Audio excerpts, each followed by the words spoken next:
सभी भाइयों को जय देव, जय माँ भवानी और जय छात्र धर्म। तो भाइयों, जैसे कि आपको पता है कि कुछ दिनों से, बहुत सालों से एक जो खालिस्तान मूवमेंट चल रही है, जैसे सभी को पता है, जो कि बिल्कुल गलत है। चाहे खालिस्तान हो, चाहे राजपूताना हो और चाहे कोई भी हो, वो नहीं बनना चाहिए। और देखने की बात यह है कि जो खालिस्तान की मूवमेंट है वो पंजाब के माझा इलाके से बनने की उसकी मैप दिखाया जाता है, लेकिन ये खालिस्तान का बनना बहुत ही मुश्किल है, क्योंकि बनेगा तो कितना सा बनेगा, छोटा सा बनेगा, जो कि गुरदासपुर भी नहीं आएगा उसमें, क्योंकि वहाँ पर भी गुरदासपुर पठानकोट में राजपूत बेल्ट भी है, तो फिर राजपूतों से टकरा कर आएगा नहीं। फिर जो नीचे वाले इलाके हैं वहाँ पर राजपूत कम हैं, वहाँ पर पहले मुस्लिम राजपूत होते थे। 1947 के जाने के बाद वहाँ पर ये जो लोग ये कर रहे हैं वो लोग ज़्यादा हो गए हैं, जो ये फिरोजपुर वगैरह जो पाकिस्तान का बॉर्डर लगता है। तो अगर बनेगा भी तो जो बॉर्डर इलाके हैं जो हिमाचल के साथ लगते हैं वो राजपूत बेल्ट है, जैसे होशियारपुर पठानकोट, वहाँ नहीं बन सकता। और वो बेल्ट हमारी पहाड़ी क्षेत्र में जाएगी, और वहीं जो थोड़ा सा इलाका बनेगा और दूसरी तरफ उसके पाकिस्तान होगा, तीसरी तरफ इंडिया होगा।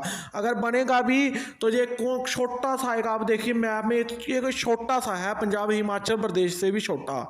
और अगर हम राजपूताना की बात बने तो हम ये ऑफिशियली नहीं कहते कि ये बनना चाहिए या नहीं बनना चाहिए, ये नहीं बनना चाहिए, ऐसी कोई नौबत नहीं आनी चाहिए। अगर राजपूताना की बात करें तो अगर राजपूताना बनता है तो वो किस हिसाब से बनेगा? राजपूताना वहाँ बनता है जहाँ पर डोमिनेटेड हो। पहले ज़माना अलग था, राजपूतों ने कम आबादी होते हुए भी राजस्थान को राजपूताना बनाया, लेकिन वैसे राजपूताना असल में हिमाचल जम्मू है, लेकिन वहाँ पर राजपूताना नाम नहीं रखा, वहाँ पर अपने गोत्र के नाम रखते थे, अलग अलग रियासतें होती थी।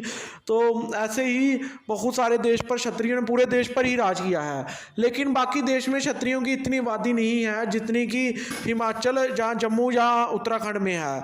तो आज का युग में राजपूताना बनाना अगर कहीं बनता है भारत में, पूरे देश में, तो वो हिमाचल, जम्मू, अगर उत्तराखंड भी साथ लगता है, तो इन तीनों के अलावा कहीं भी बनाना पॉसिबल ही नहीं है, क्योंकि कहीं भी हमारी 10-15% से ज़्यादा आबादी बाहर नहीं है। और अगर हम बात करें तो राजपूताना की शुरुआत हिमाचल जम्मू वाले कर सकते हैं, उत्तराखंड वाले थोड़े ठंडे हैं, वो हमारे साथ आ सकते हैं, लेकिन उनको प्रोवोक करना पड़ेगा।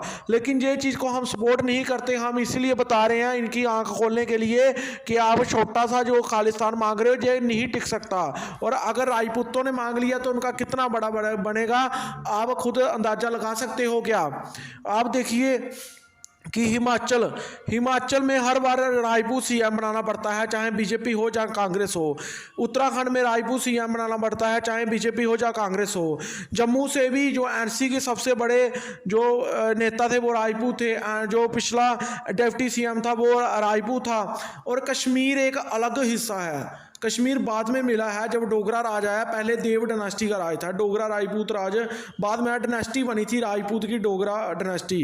पहले देव डायनेस्टी थी, तब 22 रियासतें होती थी जो कि आज के पीओके तक जाती थी। और ये कश्मीर वाला हिस्सा अलग है, पीओके में भी कश्मीरी बिल्कुल नहीं बोली जाती। जहाँ के लोग और वहाँ के लोगों को सरकारों द्वारा फुद्दू बनाया जाता है, उनको बोला जाता है कि कश्मीरी ना पीओके में बोली जाती है। वो जम्मू का हिस्सा है, उसका बॉर्डर 5% लगता है कश्मीर के साथ, बाकी 95% है वो जम्मू के साथ लगता है, और वहाँ पर भी राजपूत ही बाहुल्यता में है जम्मू की तरह। तो अगर बनेगा तो वो उस जगह बनता है जहाँ पर 20% से ज़्यादा आबादी हो।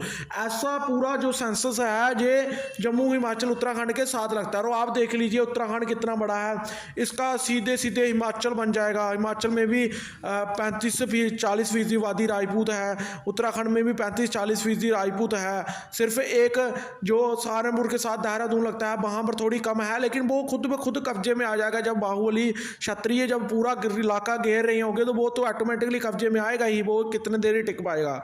लेकिन ऐसे ही उत्तराखंड पूरा आ जाएगा। हिमाचल तो पूरी तरह डोमिनेटेड है, ये पूरा आएगा। और जम्मू भी पूरी तरह डोमिनेटेड है, सिर्फ बॉर्डर के इलाकों में राजपूत कम है। जो जम्मू जो डिस्ट्रिक्ट का सिर्फ बॉर्डर इलाका है वहाँ पर भी 10% राजपूत है, बाकी अपर साइड जो है वो 30% से भी ज़्यादा है। और वो भी पहले मुस्लिम राजपूत डोमिनेटेड था, जो आजकल सियालकोट में चले गए हैं दूसरी साइड वाले में। राजपूत राज्य बनेगा तो वो पहले उत्तराखंड आएगा, फिर हिमाचल को घेरेगा, फिर ऐसे ही जम्मू को घेरेगा।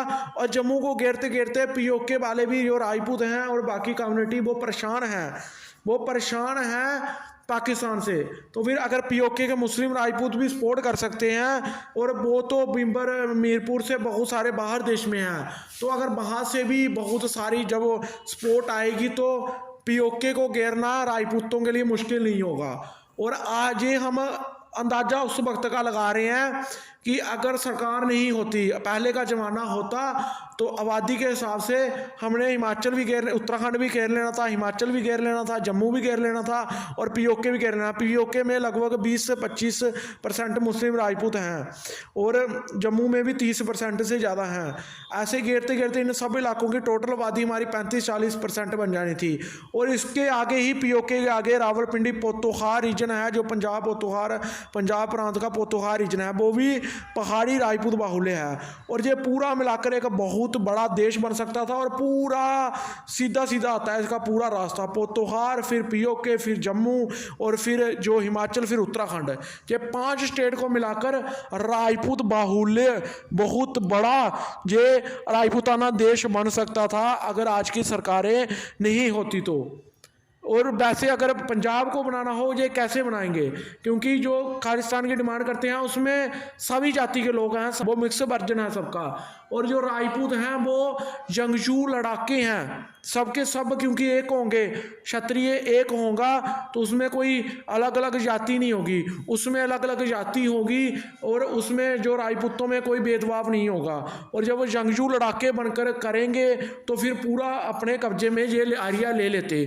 यही कब्जे में नहीं लेते, हमने तो आगे बढ़कर, जैसे सुजानपुर में 60% आबादी राजपूतों की है, जो पठानकोट में एक सुजानपुर जो एक एमएलए सीट है वो राजपूत बाहुल्य है, पठानकोट को भी घेर लेते हम, तो घेरते घेरते होशियारपुर को भी घेर लेते, क्योंकि वहाँ पर भी राजपूत बाहुल्य हैं बहुत सारे। और ऐसे ही जो हिमाचल के बॉर्डर इलाके हमने घेर लेने थे, ऐसे ही जम्मू का जो सियालकोट प्रांत था वो भी हमने घेर लेना था, क्योंकि वो राजा सलवान बाटी की धरती रही है और हमारे डोगरा प्रदेश का हिस्सा रहा है। ऐसा मिलाकर पूरा एरिया आप लगा सकते हो हिसाब की, अगर राजपूतों ने मांग लिया तो पीछे क्या बचेगा। बाकी इन चीज़ों में कोई वो नहीं है, हमने तो ये असलियत बताई है उनको।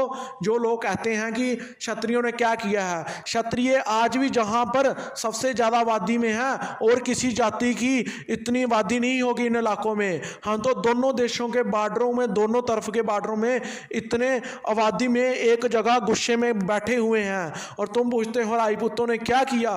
राजपूतों ने जो करके दिखाया है, जहाँ का एक एक इतिहास क्षत्रियों के नाम से लिखा हुआ है,